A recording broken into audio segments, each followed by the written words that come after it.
The last time I checked, the leader of that group was planning a big concert. That is the plan. The plan is lack of a plan. I want to believe that it is deliberate.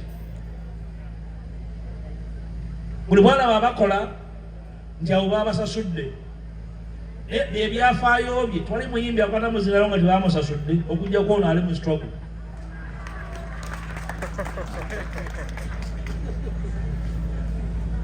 They must know that they are citizens.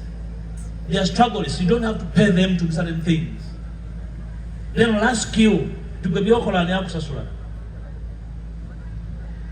Comrades, we don't have a lot of time. Obudde bwatugwako dda. Omulyaza amaanyi aleza amanya gwakola ki? Wasinze.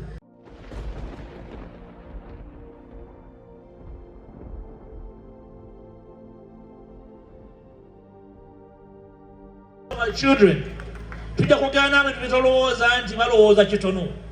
N'abo abakufu, n'abanyiivu ennyo, n'abasanyufu ennyo.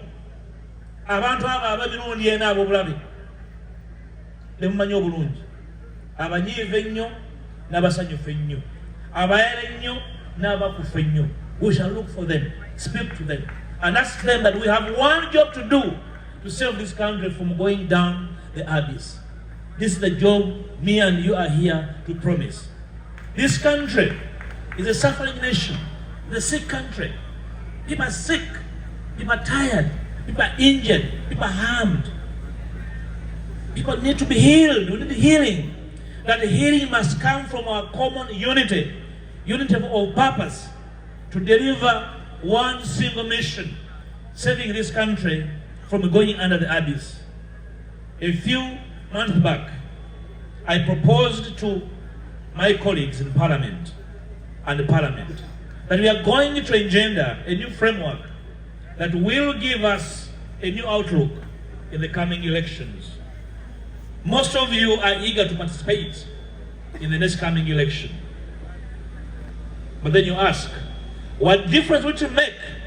What kind of difference will have reforms and amendments to the Constitution? Some people say, Lwaki abirese? Lwaki mubirese?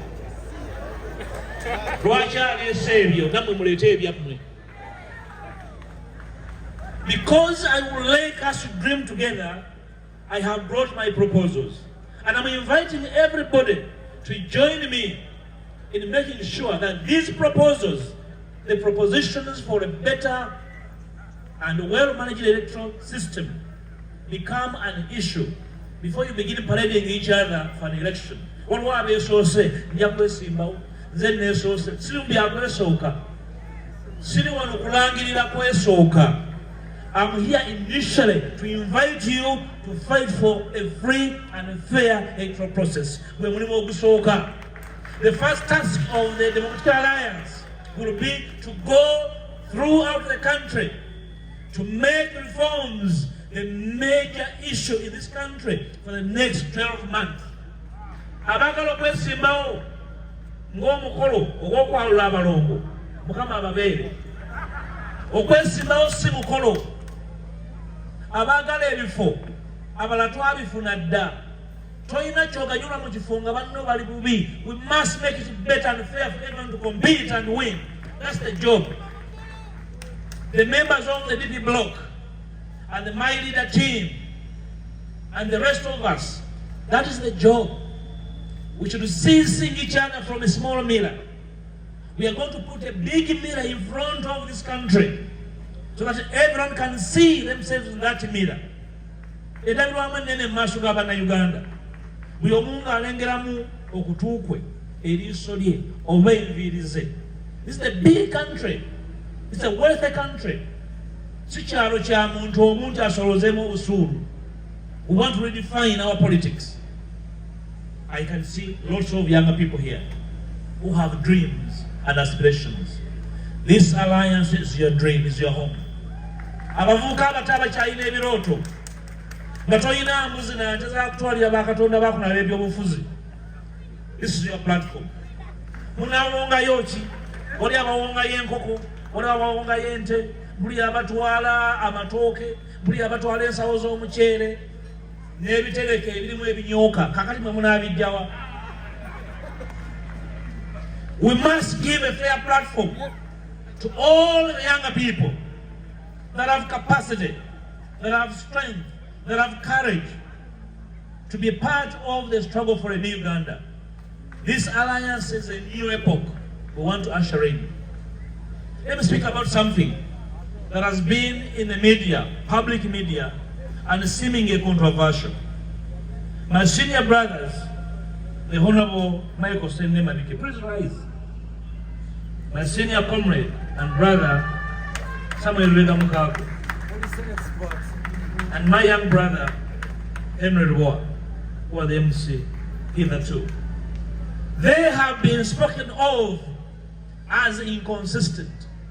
They have been spoken of as unreliable. Who of you is consistent? Who of you is reliable? Who of you knows their next day? These people, for me, epitomize our common struggle. They have been struggling and trying hard. If they're such a bad lot, that's why you are here, because they have been struggling. They're working so hard. They are not saints, neither am I one. I wake up every day and I make 100 decisions, but 20 of them are wrong decisions. I wake up every day to be better. They have been struggling.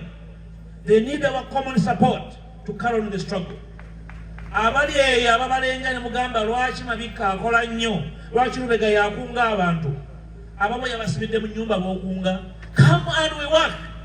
Please come and work. We have a big problem in the house. We have a big problem in this country that require our common effort, our common capacity, our different energies, our various efforts and energies and skills. They have done their part. Ajjanjaba omulwadde bw'obanga olowooza nti basobola kukulemberamu, bakuyisa okwabya olumbe, muleete omusika abaddira ebigere. Meaning as a civic platform, in a few months we are consulting. It will be an electoral platform which will sponsor candidates, including a president, members of parliament, mayors, councillors, everywhere.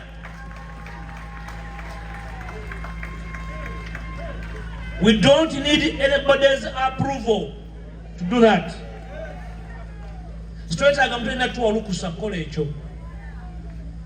Omukago guno gugenda kutambula nga gwongera okwebuuza n'okweyubula. The last time I checked, the leader of that group was planning a big concert. That is the plan. The plan is lack of a plan. I want to believe that it is deliberate.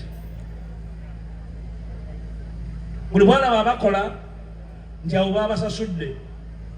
Ebyafaayo bye twali muyimbi akwata muzirayo nga tebamusasudde okujja kwona ali mu struggle.